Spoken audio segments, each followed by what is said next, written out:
అంటే ఇప్పుడు చాలా మంది కాంపిటేటివ్ ఎగ్జామ్కి ప్రిపేర్ అవుతూ ఉంటారు. అండ్ వాళ్ళు ఎక్కువగా అంటే మీరు చేసే మిస్టేక్స్ కూడా కొన్ని ఉంటాయి కదా, వాటిని ఎలా ఓవర్కమ్ చేస్తారు? వచ్చే స్టూడెంట్స్కి కూడా ఇక్కడిక్కడ చేస్తూ ఉంటారు, వాటిని చెక్ చేసుకోవాలి అన్న పాయింట్స్ కొన్ని ఉంటాయి, అవి ఏంటండి? ఫస్ట్ మనల్ని మనం నమ్ముకోవాలి. మన మీద మనకు నమ్మకం ఉండాలి. సో మనం వెళ్ళంగానే ఫస్ట్ అటెంప్టే మనకు జాబ్ రావాలి. కొంతమంది ఫస్ట్ అటెంప్టే సాధించగలచ్చు, కొంతమంది సెకండ్ అటెంప్టే రావచ్చు, కొంతమంది 10th అటెంప్ట్ కూడా రావచ్చు. ఫస్ట్ వాళ్ళలో ఏంటంటే వాళ్ళలో వాళ్ళకి నమ్మకం ఉండాలి.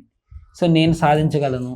సో ఒకసారి మనం ఓడిపోవచ్చు, మనకు రాకపోవచ్చు, మనం ఓడిపోవచ్చు.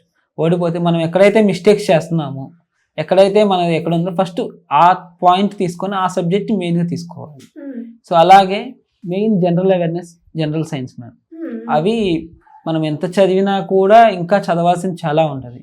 సో వాటిల్లో మనం మెయిన్ థింక్ చేయాలి. సో వాటిలో శ్రేయస్సీసి బాగా చెప్తారు. వాళ్ళు సండే ఎక్స్ట్రా క్లాసెస్ చెప్పుకొని జనరల్ అవేర్నెస్ కానీ సో అవి బాగా చెప్తారు. సో వాళ్ళు ప్రిపేర్ అయితే నేను వాళ్ళకి ప్రిపేర్ అయ్యాను కాబట్టి కొంచెం ఎట్లా గట్టిగా అవ్వగలిగాను.